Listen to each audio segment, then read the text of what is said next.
Dans le but de protéger l'environnement et améliorer le cadre de vie des populations, un atelier de révision de la loi 1996 portant code de l'environnement est organisé à Abidjan. Plus de précisions dans ce journal.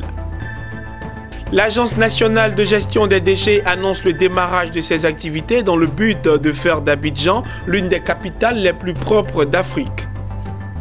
Et puis le constat il est fait en Côte d'Ivoire, nombreux sont les acteurs de l'immobilier et du foncier qui n'ont pas recours à des géomètres experts. À quoi sert un expert? Pourquoi les Ivoiriens ne s'y approchent pas? Élément de réponse dans cette édition. Bienvenue à toutes et à tous et merci de nous rejoindre sur Business 24 Africa pour le journal. Face aux mutations planétaires, la Côte d'Ivoire prend ses précautions à travers le ministère de l'Environnement et du Développement durable en collaboration avec l'Agence nationale de développement ANDE. Un atelier de révision de la loi de 1996 portant code de l'environnement est organisé à Abidjan. Les résultats de ces travaux devront permettre de protéger l'environnement et améliorer les conditions de vie des populations. Corona Sekongo et Marius Seri pour le reportage.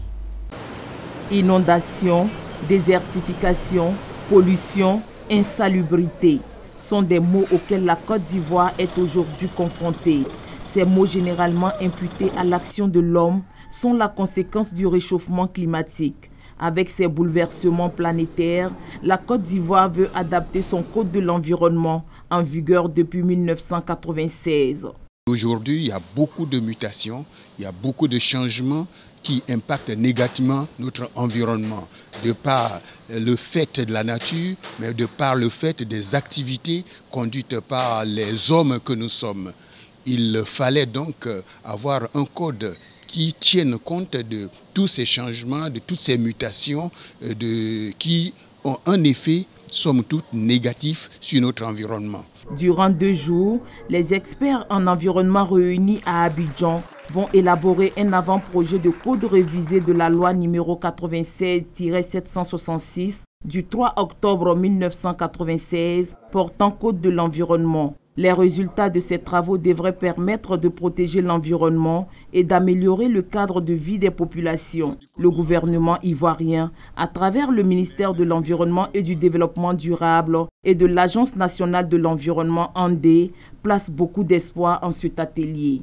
Il faut que nous ayons un texte juridique, un instrument juridique pour nous protéger, pour les protéger, pour protéger notre pays, pour que nous puissions, selon la volonté exprimée par son Excellence, Monsieur le Président de la République, Alassane Ouattara, nous puissions véritablement maîtriser notre environnement pour maîtriser notre développement national afin d'aller à l'émergence à laquelle nous aspirons tous. Un atelier aussi important pour la Banque mondiale qui s'est engagé à apporter un accompagnement technique et financier. Donc c'est le code de l'environnement qui encadre les investissements qui sont réalisés dans un pays afin donc de réduire les impacts négatifs de ces investissements qui sont censés donc apporter un bien-être aux populations. La Banque mondiale, à travers la révision du Code de l'environnement, veut faire de l'Agence nationale de l'environnement ANDE un modèle en Côte d'Ivoire. La Côte d'Ivoire, où partira peut-être toutes les expériences pour les autres pays africains. Dans le souci de donner un nouveau visage au district d'Abidjan, le ministère en charge de la salubrité a mis sur place l'Agence nationale de gestion des déchets ANAGED. Ce jeudi, face à la presse, l'ANAGED a annoncé le démarrage des activités de ses opérateurs afin de faire d'Abidjan l'une des capitales les plus propres d'Afrique. C'est un reportage de Jean-Charles Sibahi et Charles Kouakou. Dans une semaine, Abidjan, la capitale économique de la Côte d'Ivoire, aura un nouveau visage. L'annonce est de l'ANAGED, l'Agence nationale de gestion des déchets. Sarane Ouattara, sa directrice générale, y croit dur comme fer, grâce notamment à l'expertise des 2 opérateurs retenus par appel d'offres international en charge de redonner un nouveau visage au district autonome d'Abidjan. Expérience, équipements modernes et intelligents, mode opératoire de ramassage et de gestion de déchets au standard international, autant d'atouts qui rassurent la responsable de l'ANAGED. Pour assurer donc la propreté du district autonome d'Abidjan. Il s'agit de Eco Eburni, filiale nationale de l'entreprise portugaise Mota Engil, et de Ecoti SA, un groupement d'opérateurs tunisiens et ivoiriens. Pour rappel, Eco Eburni opérera dans les communes d'Adjamé, Atekoubé, Yopougon, Songon, Koumassi, Marcory, Port-Boué et Trècheville. Ecoti SA assurera le service de propreté dans les communes d'Abobo, Anyama, Bergerville, Cocody et Plateau.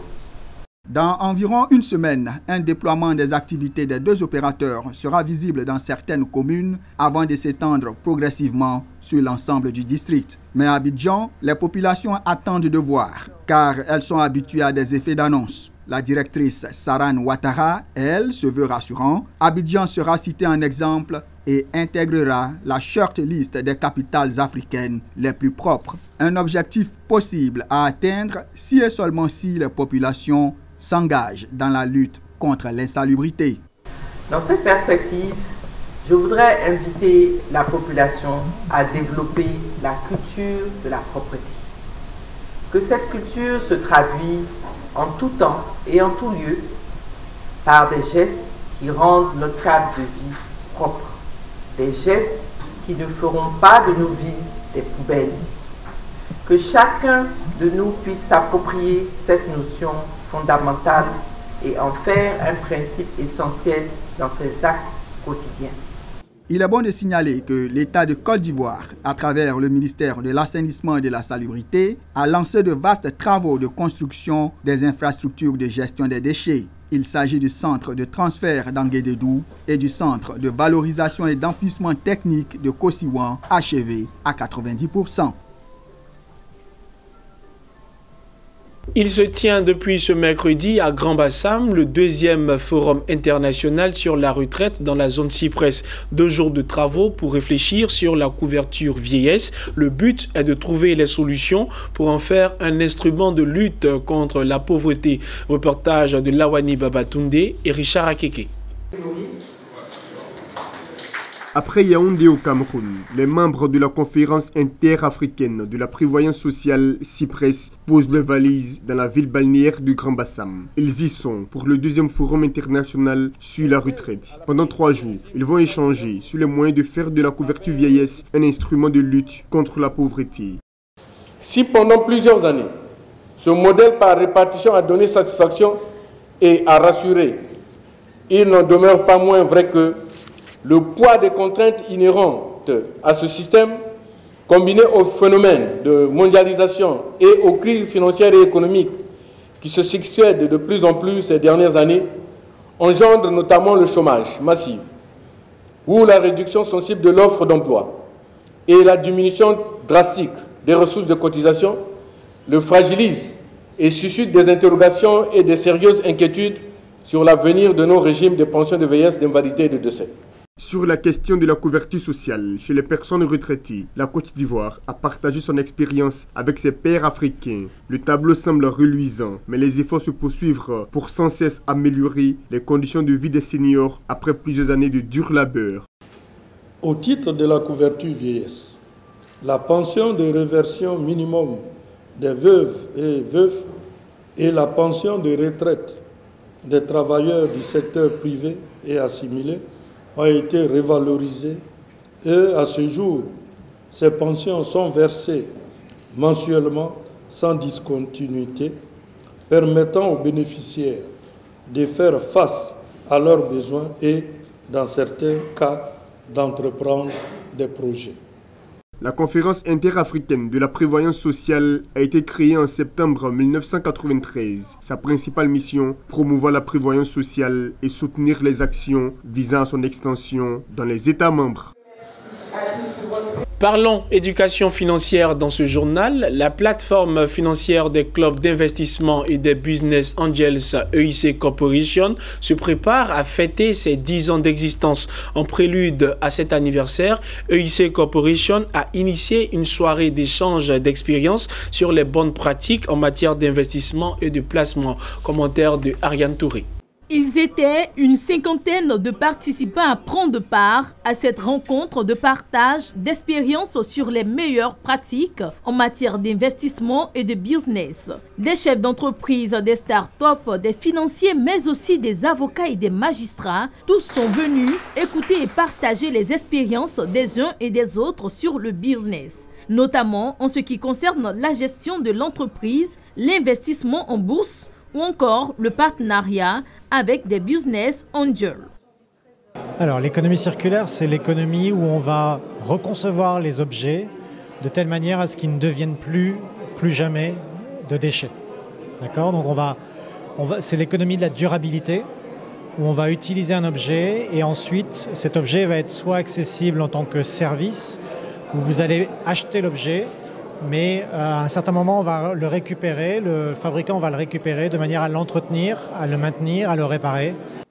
La rencontre est à l'initiative de la plateforme financière des clubs d'investissement et des Business Angels EIC Corporation, une structure qui s'est donnée pour mission de promouvoir l'éducation financière.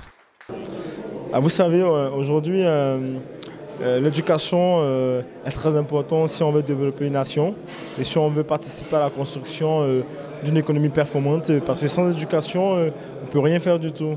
Et EIC justement s'est donc lancé en fait dans cette mission de travailler justement à l'avènement d'une société beaucoup plus juste, mais en y apportant en fait sa pierre à l'édifice, qui est pour nous le programme d'éducation financière et économique que nous avons pu développer, en tout cas en Afrique en général, via le concept éprouvé des clubs d'investissement sur les marchés.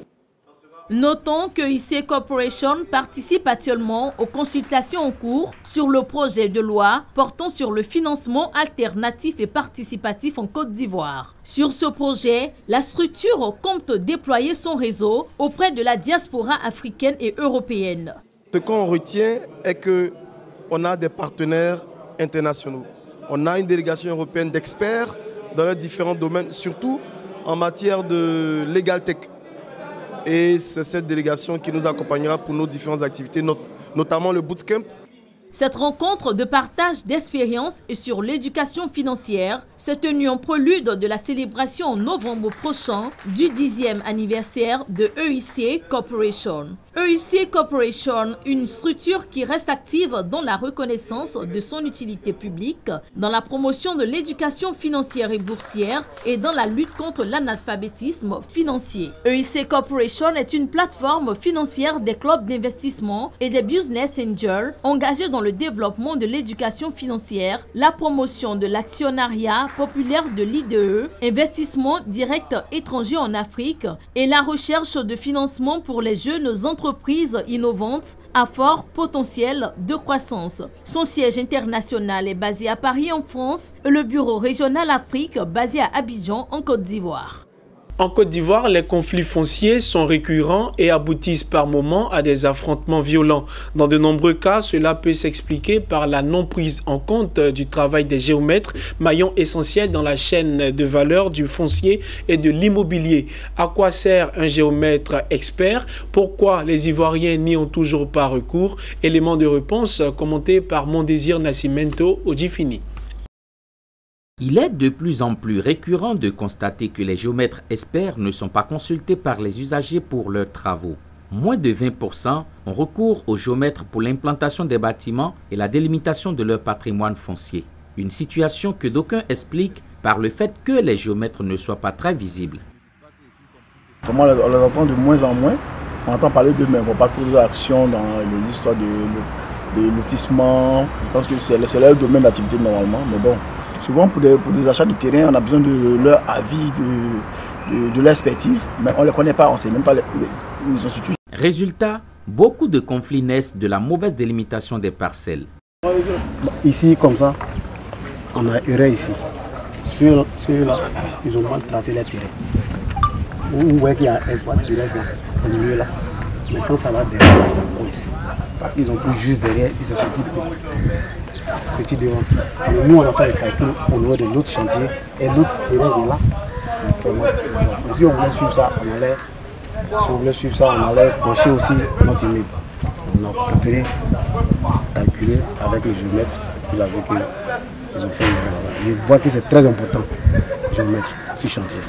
Devant cet état de fait, nous avons approché le nouveau président de l'Ordre des géomètres experts de Côte d'Ivoire, élu au cours de la dernière Assemblée générale. Aboubacar Yacouba Sanogo tire la sonnette d'alarme. La première personne qu'il faut contacter, c'est le géomètre experts. On va vous expliquer à long et à large, vous donner des conseils.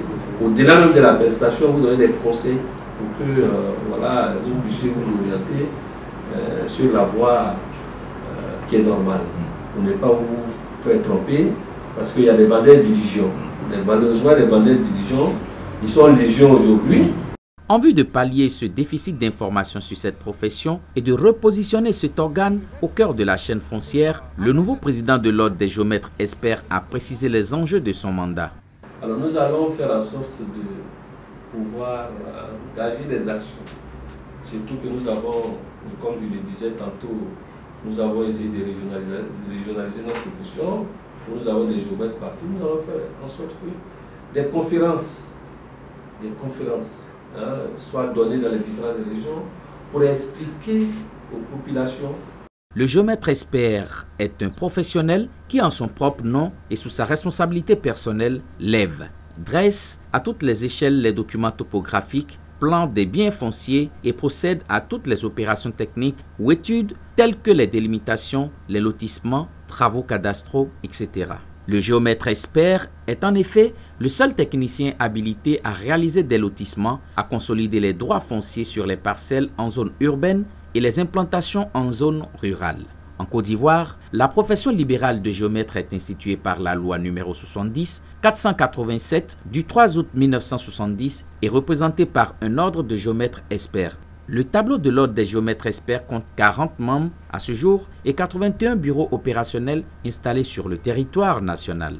Le nouveau Conseil national des géomètres experts de Côte d'Ivoire, avec à sa tête Aboubacar Yacouba Sanogo, est composé de 6 membres et est élu pour un mandat de 2 ans. La Banque européenne d'investissement a accordé à l'Égypte un prêt de 214 millions d'euros destiné à financer un projet d'assainissement du delta du Nil. Il s'agira concrètement d'étendre le réseau d'assainissement et de réhabiliter des infrastructures de drainage ainsi qu'une station d'épuration construite au bout du Drain. Le projet permettra à plus de 5 millions de personnes dans les 11 districts des 3 gouvernorats de la zone desservie d'avoir accès à des services améliorés de traitement des déchets et des eaux usées. Voilà, c'est la fin de ce journal et merci de rester sur la chaîne panafricaine d'information économique.